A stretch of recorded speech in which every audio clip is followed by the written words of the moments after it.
Ripetiamo 7 al via per questo miglio alla pari, riservato ai 3 anni. I Gentleman Drivers in gara. La prima fila completa, meno Riva OK che non corre con il 7. 1 Rinaldi, 2 Running Chronos, 3 Raja Press, 4 Rhapsody AB, 5 Rosecroft, 6 Ragusa Guasimo. In seconda fila 8 Robert Casone, che sceglie di partire in corda nella scia del numero 1, che però poi galoppa e Salmaso si sposta di fuori. Parte piano anche Running Chronos, almeno stando a...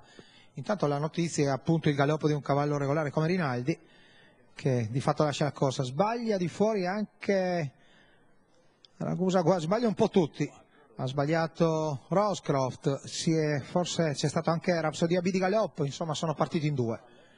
C'è Raja Press che è andato davanti, lo segue Running Chronos, il lancio in 14 spaccati, poi a una notevole distanza, gli altri sgranatissimi, con Rosecroft che fa fatica a venire in avanti, Robert Casone che non riesce a seguire il ritmo dei migliori.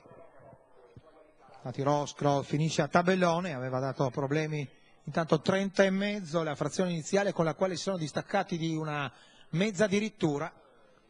Raja Press con Nicola Ross, Running Chronos, la prima a cercare il recupero nell'inseguimento è Rhapsody AB che si trascina il numero 1 di Rinaldi. Sono praticamente 3 corse insieme, 2 all'avanguardia, 2 al centro della pista e 2 che cercano il recupero.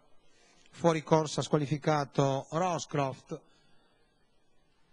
Si va agli 800 di gara, frazione in netto rallentamento, 33,3, tanto che Rhapsody AB ha già raggiunto Raja Press, lo fa anche Rinaldi, non ha spostato di fuori Running Chronos che rimane nella scia del battistrada, che prova a riallungare sotto l'attacco di Rhapsody, si arriva al chilometro in 19 scarsi, sono in 4 a potersi giocare la corsa, riallunga Raja Press, Rhapsody è di fuori ma ha dato la punta e adesso deve stare attenta alla rimonta interna di Running Chronos che non ha mai la luce per correre. Agli ultimi 400 metri discosto ma vicino Rinaldi, che però perde qualche battuta, frazione in 31,6 per arrivare ai 1.200 di gara. Adesso con gradualità Rhapsody torna all'attacco di Raja Press e Running Chronos alla destra libera per venire, se ha ovviamente fiato e gambe, a fare addirittura d'arrivo da protagonista. In vantaggio ancora però Raja Chronos, invece cala Rhapsody AB che ha dato 2 spunti, adesso è un po' in difficoltà, tanto da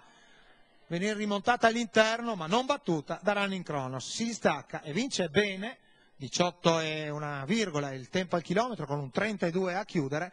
Raja Press con Nicola Del Rosso, il training di Sergio Esposito, i colori personali del Gentleman che era in sediolo. Se non andiamo errati dovrebbe essere la prima vittoria in carriera. Andiamo a controllare il programma per Raja Press, che aveva peraltro un'unica corsa nella quale non si era piazzato. Numericamente 3-4-2 il probabile e ufficioso ordine in arrivo.